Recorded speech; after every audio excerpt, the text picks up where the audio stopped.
Welcome to Body, Mind, Spirit with me. I'm Jane coming at you here in Costa Rica. And this is Body, Mind, Spirit, which I love. And I'm excited to share what I'm going to be sharing. So I hope you're really well wherever you are right now and that you're keeping comfortable. So if it's really hot where you are, I hope you're keeping cool. Been getting a lot of messages that the Queen City has been very toasty. So I hope that everybody is just keeping comfortable. I'm right now I'm at the Pacific and it's actually not that hot. Like I think it's like 80 well, my computer says it's 85 degrees right now. So, you know, but it was like 81 and I just went down to the beach and just sat there.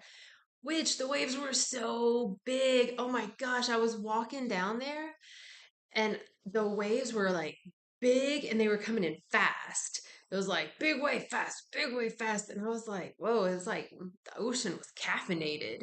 And I was like, what? I didn't get in it. I was like, it's a little bit too intense for me to like physically get in it. But so I set my towel down and I was getting into like a comfortable place so I could meditate. And I closed my eyes and then I just opened them back up and like all this water was like rushing toward me. So I moved all my stuff back about 5 feet and I've never seen the tide that high. Now, yeah, it was very interesting. So I just wanted to share that. That's what I'm experiencing in this today. Um, and it's been a very overcast day, which has come in handy because I've been working. Um, And I love this pause action. I need to plug my computer. Now I got power. Now I can keep going. Um, which is interesting because like when the sun is out, it gives me so much power that I go. So it's like I was saying, it's nice to have a sunshine reprieve. Um, because it really allows me to either rest or do I don't want to say busy work. It's not that. It's just more like computer work, I guess, stuff like that. Or I read more. Um, so yeah, I'm sharing. So anyway, so body, mind, spirit, yo, the Trinity. We are this Trinity. We are so much. We are so much, you guys. And what I want to talk about today is around the mind and and it's a lot of mental and spiritual. And then the body part is um, going to kind of come last. So I'm excited. So the what came through today to share was I don't know if anyone remembers the song. I think it was by En Vogue in might have been the late 80s, may have been the early 90s, but it was Free Your Mind. And the lyrics are, I think they're very empowering lyrics, highly recommend. And one of the lyrics, very specifically, a part of it is what I wanted to talk about, and it's free your mind and the rest will follow. And so I want to kind of dive into that because that is a really powerful statement. It's a really powerful understanding.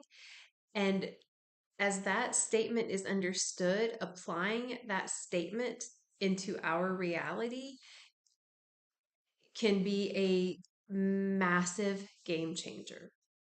So, when I think about our mind and freeing it, it feels really good. And when we don't have our mind free, what that feels like is it feels like hell. It feels like pain. It feels like suffering. It feels constricting. It feels like imprisonment. It feels like bondage. It feels like being oppressed. It feels like being stuck. It doesn't feel good. And the interesting thing about this whole mind situation is that we are the thinker of our thoughts. So we're the ones that get to like decide. We are the ones that get to decide if we want to feel good or bad. Not like judgment, good or bad, but just like delightful or unpleasant. When I think about things that are confining, constricting, if you've ever worn pants that are too tight, ow, wear shoes that are too small. Ouch. You know, if you're a woman and you wear a bra, ugh, right? Like it's all these things are very constricting. If you ever had a ring on your finger and your hand swells or the ring's too small and it gets stuck, and you get that moment of total freak out, like, oh my God, what if this never comes off of my hand and I have to get my finger cut off? Like, these are the things, right? Like, we're not made to be constricted. When I think about life itself, life is not constricted. Life is expansive. It grows, it stretches, it lives, it's agile, it changes direction when it needs to. It's always going toward the light. You know, you put a plant in a dark little caged room, it's not really going to grow, y'all. It's going to die. And that's very similar to us, especially through the mind. So when we talk about freeing our mind, the way that looks is marrying the thoughts with the heart. So that means that if I am living a life where my thoughts are dominantly, say, like, I'm not good enough. I'm not good enough. I'm not smart enough. I'm not wealthy enough. I'm not attractive enough. I don't have enough. I am not enough. Then it kind of feels heavy on the heart, like it feels like, ugh. And I mentioned before that I see spirituality and as another word for love, really. Like source is another word for love to me. And so if I'm thinking about freeing my mind, well, I would want it to liberate my heart. I would want it to speak the truth of my heart. And that feels like that would then expand because, love, the heart, the source, it's this infinite, eternal well of love. But if my mind is saying, I'm not enough, I'm not good enough, I'll never be enough, then my heart is going to be almost constricted with that thought because they don't match, right? And pausing that, when this happens, our body pays the price. Just so y'all know, our bodies will pay the price with those types of thoughts. If I have those types of thoughts, like, I'm not enough, what's going to happen usually is that I'm going to speak those types of things. So I might say the things like, yeah, I don't know, I'm just not enough. I'm not good enough. Um, I might have a lot of stomach issues. I might have some throat issues, thyroid issues. Um, I might I might just manifest some ailments in my body because those energies that are not true, because it's not truth, then no one is not enough. But when we think those thoughts that aren't truth, then our body, it ends up hurting because our body's like, I can't hold on to that. Ugh, it's like poop. It's bullshit. My body's not supposed to hold on to that, right? We're supposed to release it. So anyway, so the body will pay the price. That's why it's so important for me, in my opinion, to share this stuff about freeing the mind. So ways that I've personally experienced my mind not being free was when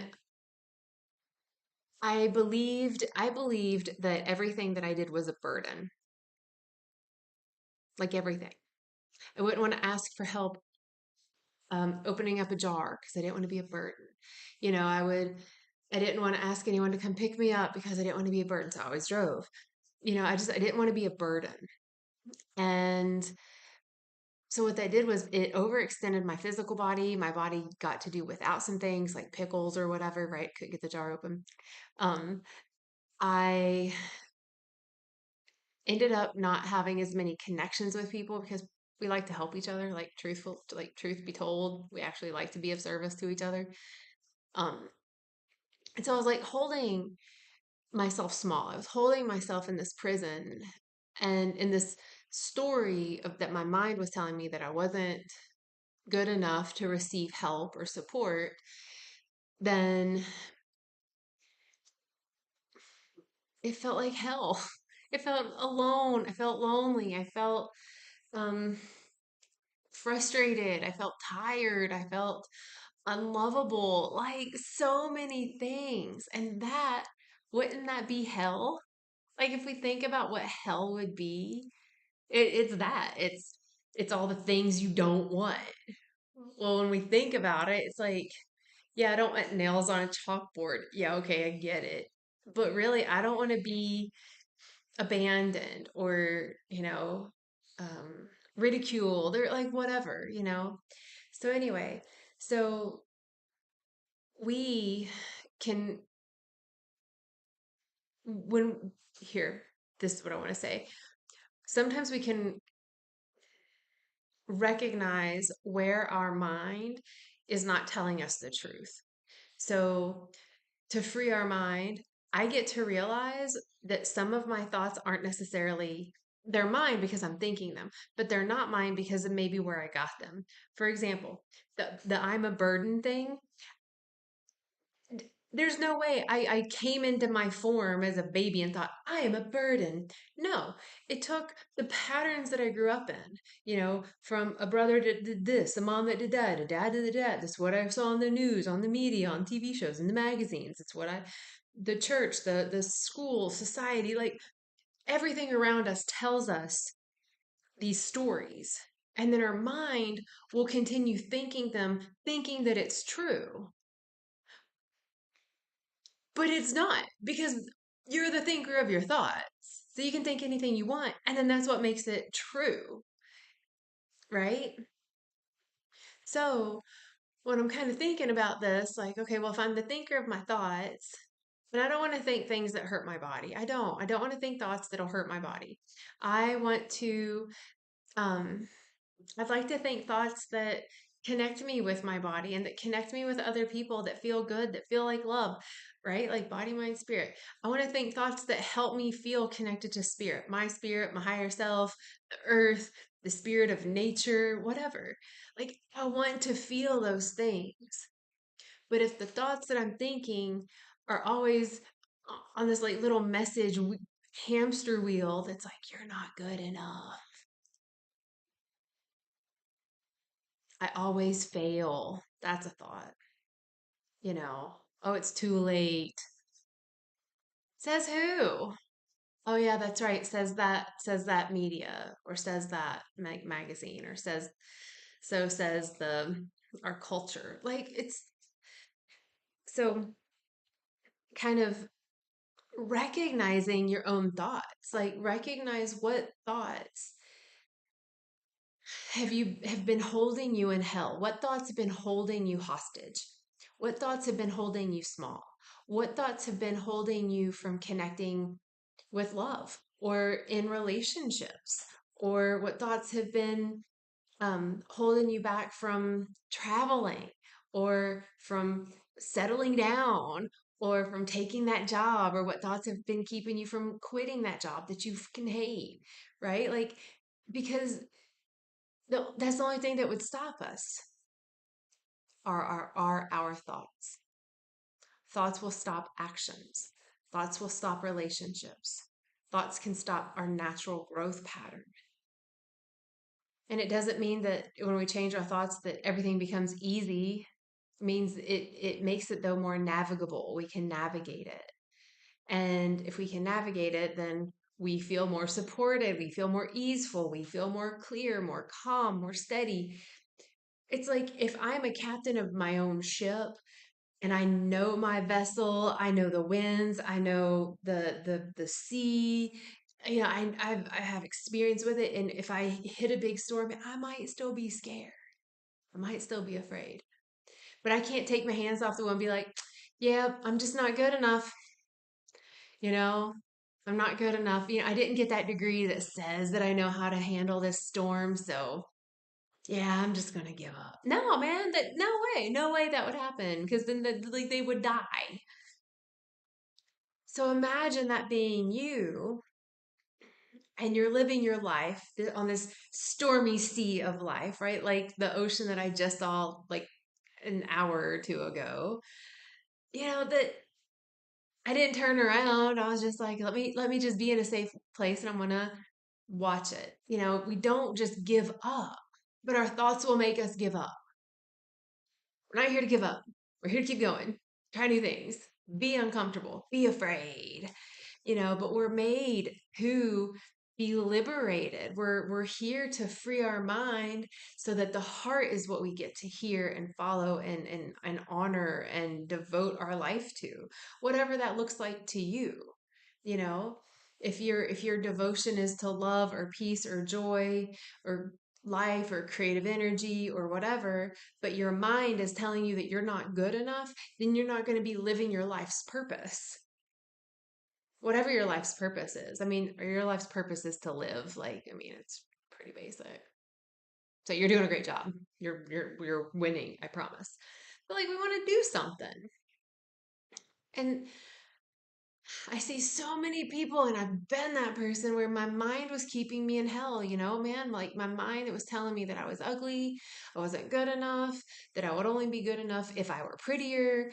You know, if I lost 80 pounds, then I would be lovable. You know, if I got another degree, another certification, if I gave away every amount of energy I had, then somebody would love me. That's that noise, that's hell. That is hell. So I don't know about y'all, but I think we've lived in hell long enough. So why don't we change our thoughts? Why don't we work on changing our thoughts? Why don't we work about freeing our mind so the rest will follow? If the what is the rest? Well, my body will feel free. It won't feel constricted and heavy and painful.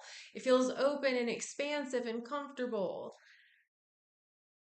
Free your mind and the rest will follow. Your spirit will follow. What does that mean? You will hear your own divine guidance. You will emanate out a radiance of joy, of peace, harmony, bliss, love, compassion, grace. Like you'll emanate that out.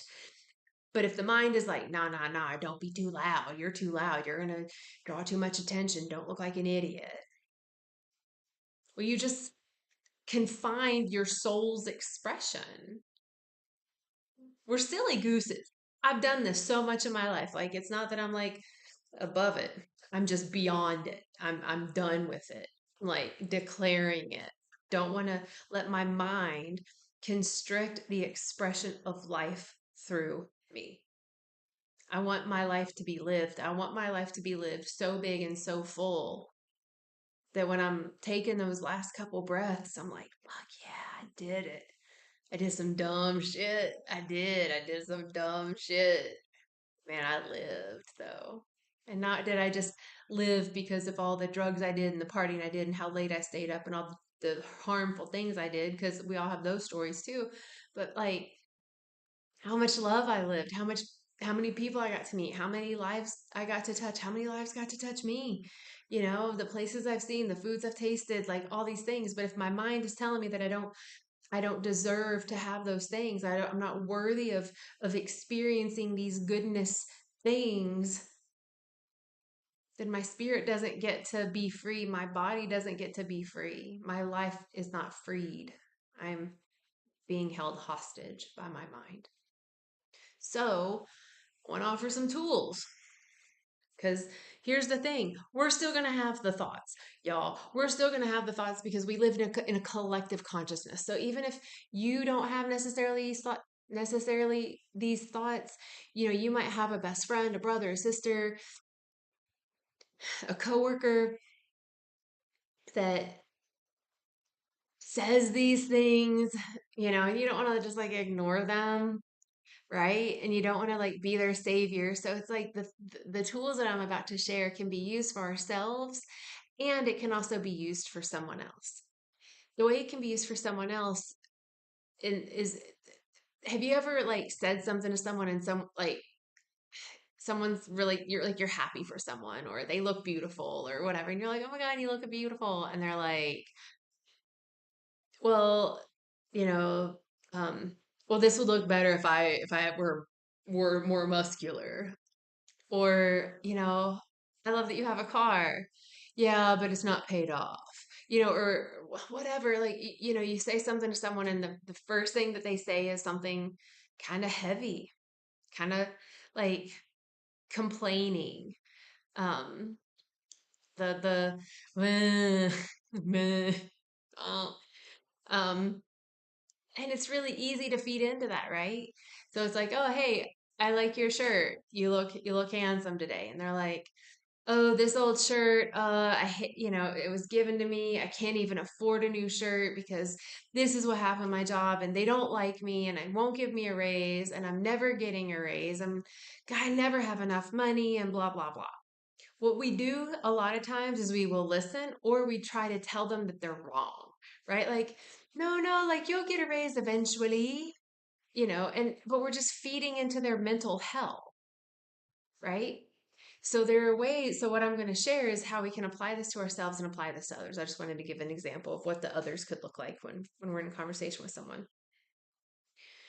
So when we have thoughts that feel heavy, that are holding us in a mental hell, that are holding us oppressed or small, had to do my yawn. Um, we can remember that we are the thinker of our thoughts, and we don't have to beat ourselves up for the thoughts that we just had. Rather, we think a new thought that sounds more like, and I love and accept myself. So, for example, the thought is, I'm never going to make enough money. I never have enough money. Life is just way too hard. And I still love and accept myself. Adding that extra thought in there keeps the heart open. When the heart is open, the mind can't hold such a grip in that hell kind of space. You know, I feel like a burden. Nobody loves me. Nobody likes me. Nobody calls me. Nobody visits. Nobody's checking in on me. And I still love and accept myself. Well, that feels better. It doesn't mean that what I am feeling is invalid. I'm not trying to change my mind. I'm not trying to prove myself wrong or right. I'm just remembering that I can still love and accept myself no matter what I am thinking or feeling. If your body's hurting, you know, damn, I'm pissed that my body's hurting. I'm pissed that my feet hurt. I'm pissed. I don't like it. I'm angry and I'm tired that my body hurts. And I still love and accept myself. That little bit legit is like a little magic key to freedom, like true inner peace and freedom. So, what do we do when someone else is telling us these things, right? They're complaining. Oh, life sucks. I'm never going to be happy. No one ever likes me. I'm such a loser. And then you can say, I still love and accept you. We don't have to tell them, we don't have to tell them all the reasons they're wrong and that they're not these things, because they are. They are those things to them. Or we tell them, no, you're not. No, you're not. You're great. You're lovable. You're perfect. All this stuff. And then they're like, oh yeah, thank you. I feel better. And then you become a crutch because they haven't shifted their own thoughts and their belief system. Because that's the thing. These thoughts, we're the thinker of the thoughts. Again, you're the thinker of your thoughts. Nobody can make you think a thought. You can be heavily influenced, for sure. You can influence other people's thoughts, for sure. But no one can make you think your thoughts. There's a lot of freedom in that understanding, I think. Like, of all the things that I have 110% control of, my thoughts. I can't control how fast my hair grows. I can't control how fast the sun is moving through the sky. I can't control who texts me and who doesn't. I can't control who books an appointment and who doesn't. I can't control the way my clothes are going to fit me today. I can't control how fast I run. I think I can, but let's be honest. I can't. We can't control shit. We can't control anything, but we can control our thoughts, meaning we can change them in any moment. And that's the thing. Our job isn't to just be the, like, what thoughts am I thinking? What thoughts am I thinking? What thoughts am I thinking right now? That's boring. That's not what we're here to do. But I think that what we're here to do, excuse me, oh, burp and yawn, double whammy. That was weird. Burp, yawn, and then a little burp after that. Like all the movement. Anyway, um, yeah, we're not supposed to be like with a microscope magnifying glass over our thoughts 24/7. Oh, hell no, ain't nobody got time for that. But what we can do is catch ourselves, right? So, like, I'll be having a thought and I don't even realize that I'm having a thought because I'm like down that rabbit hole of lack. Like, I'm in lack mentality, you know. I don't have enough. I don't have enough money. I don't have enough friends. I don't have enough food. I don't have enough. I don't have enough. And then I can say, I still love and accept myself. And then I can keep going, right? I can take it further. I can say, and I'm learning how to receive more. I'm learning how to receive with ease. I'm actually kind of new to receiving and I'm learning how to do it. And I'm trusting that I'm receiving more. I'm kind of curious how I'm going to receive more. I'm really open to how am I going to receive more. I'm excited to not be in this lack consciousness anymore. And I'm really grateful that I can still love and accept myself. I love and accept myself even though I was judging the person that was just in that lack space. I was just judging myself and I still love and accept myself for that. I forgive myself for judging me. So you see, all those thoughts weren't the original thoughts. I didn't beat myself up over them. I wasn't magnifying glassing them. I just recognized, oh, wait, I'm in a thought loop. How do we recognize we're in a thought loop? It feels bad. It feels bad in our body. When we say the things, and try that, right? Like, try this now if you can. You can repeat after me, or you can just feel these words, you know? No matter what, I love and accept myself. I forgive myself for making wrong turns. I forgive myself for hurting myself. I forgive myself for hurting others. I love and accept myself. I love and accept who I'm becoming. I'm so curious who I'm becoming. I'm becoming a version of me that I've never actually known. And I'm really curious to see what thoughts leave and what new thoughts come. I feel really empowered that I get to think my own thoughts. I'm so grateful that I don't have to think the thoughts that I don't want to think. And I love and accept the thoughts that I have, and I'm really curious to see what new thoughts I can make. Just feel that in your body. It doesn't feel too bad. And if I started talking about all the lack things that I was just talking about, or a belief of being a burden or unlovable or worthy of pain, deserving of pain. That was one of my beliefs for a long time. I thought I deserved pain. Um, and we can shift everything with our mind. It's body, mind, spirit. And, we get mental diagnoses all the time. Mental health is a hot topic. How about no matter what your mental health status is, you embrace the fact that you're the thinker of your thoughts and you can change them in any moment. Get curious, get open, think new thoughts. If you're having a really shitty day and your thoughts are just overtaking everything, you can add to all of them, and I still love and accept myself. Because you're the only one that knows the depth and the darkness of those thoughts that you have. Nobody knows the depth and darkness of the thoughts that I've had. So for me to be able to love and accept myself with all those thoughts, I'm winning. So you're winning. So keep talking to yourself with an open heart. Let your spirit do the talking, let your spirit navigate your thoughts. And take care of yourself, take care of each other, take care of your mental health, and have some fun with it, y'all. Just have fun with it. You're like, okay, well, if I get to be the thinker of my thoughts, what do I want to think about now? I want to think about that flower. How long is it going to take to bloom? I don't know. Right. So anyway, that's what I wanted to talk about. Free your mind and the rest will follow. I love you so much. I'm sending you all so much love. And I am looking forward to seeing everybody in person. And yeah, that's really it. Okay. I love y'all. I will see you so soon.